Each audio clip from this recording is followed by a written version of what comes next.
रक्त वापस दे, रक्त वापस दे, रक्त वापस दे, वरना अगला साल खून से शुरू होगा।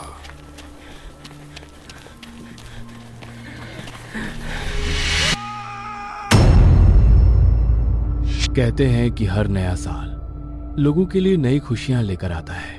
इस दिन लोग पुरानी बातों को भूलकर एक नई शुरुआत के साथ जश्न मनाते हैं। लेकिन कुछ जगह ऐसी भी होती हैं जहां सदियों से चली आ रही एक रस्म को अगर एक बार भी न निभाया जाए तो वही नया साल खुशी नहीं बल्कि खौफ, चीखों और मातम में बदल जाता है। ऐसा ही एक गांव है रामपुर। इस गांव में भी एक ऐसी रस्म है जो बेहद डरावनी और रहस्यमयी मानी जाती है। यह परंपरा गांव के पुराने बुजुर्गों के समय से चली आ रही है। कहते हैं हर साल 31 दिसंबर की रात को गांव वाले रक्त के देवता को खून की बलि चढ़ाते हैं।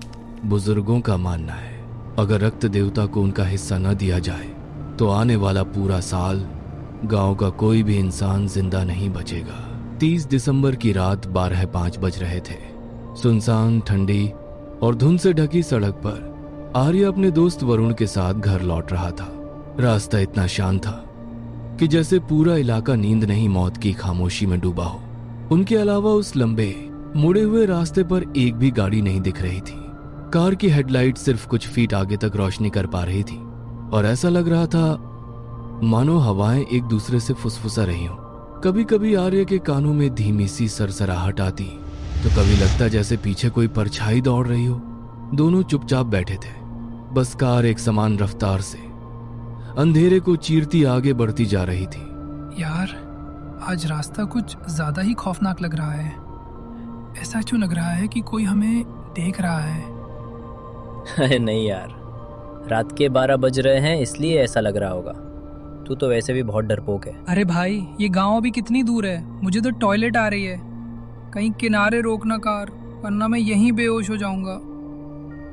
ठीक है, सामने जो मोड़ आ रहा है वहीं गाड़ी साइड में लगा देता हूँ। वो सामने उस सुनसान सड़क के एक किनारे गाड़ी रोक देते हैं। इंजन बंद होते ही खामोशी और भी भारी हो जाती है। वरुण बहुत तेजी से गाड़ी से उतरता है और सड़क से कुछ दूर अंधेरे के अंदर चला जाता है।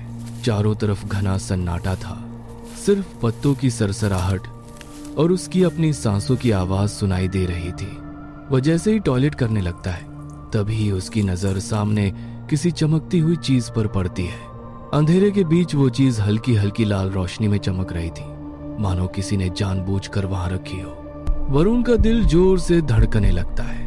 वो घबराकर पीछे मुड़ता है और तेज आवाज में पुकारता है, आर्य, इधर आ, जल्दी जल्दी आ यार। ये क्या है? मुझे बहुत डर लग रहा है। आर्य और वरुण उसकी तरफ बढ़ते हैं। पास जाकर देखते हैं तो उन्हें लाल रंग का एक बैग दिखाई देता है।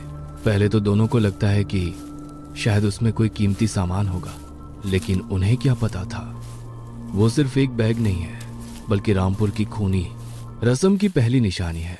लगता है यार इसमें बहुत सारे पैसे हैं। मैं जरा इसको खोल कर देखता हूँ।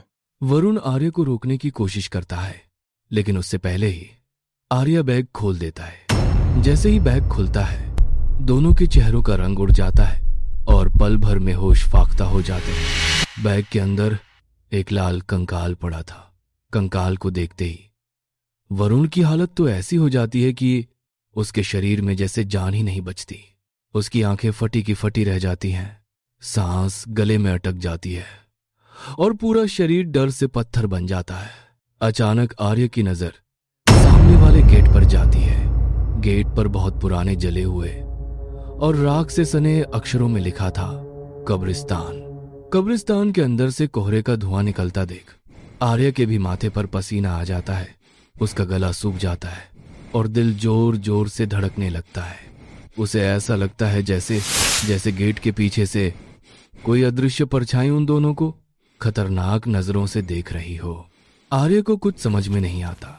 वो वरुण को लेकर भागता है। आर्य अपनी कार लेकर घर की तरफ चला जाता है।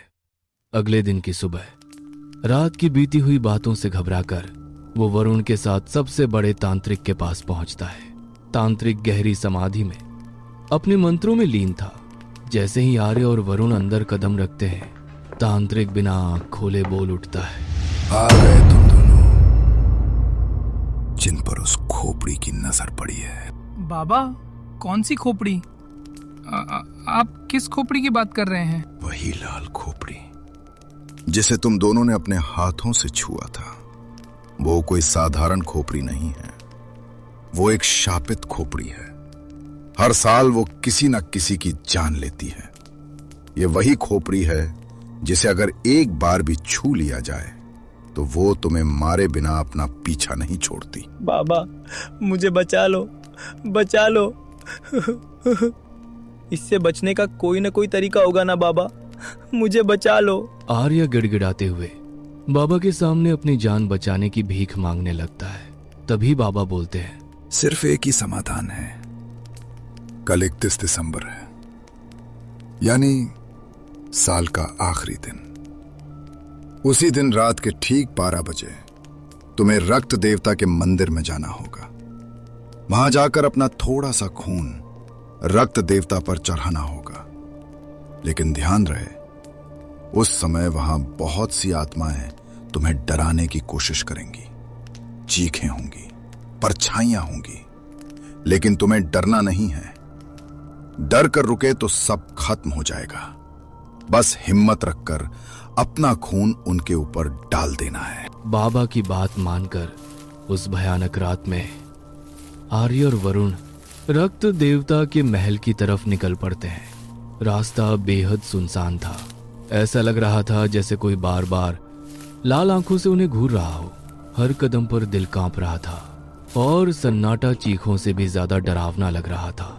आर्य और वरुण हिम्मत जुटाकर महल के अंदर घुसते हैं और धीरे धीरे रक्त देवता की ओर बढ़ते हैं। वे कांपते हुए पैरों से आगे बढ़ रहे थे।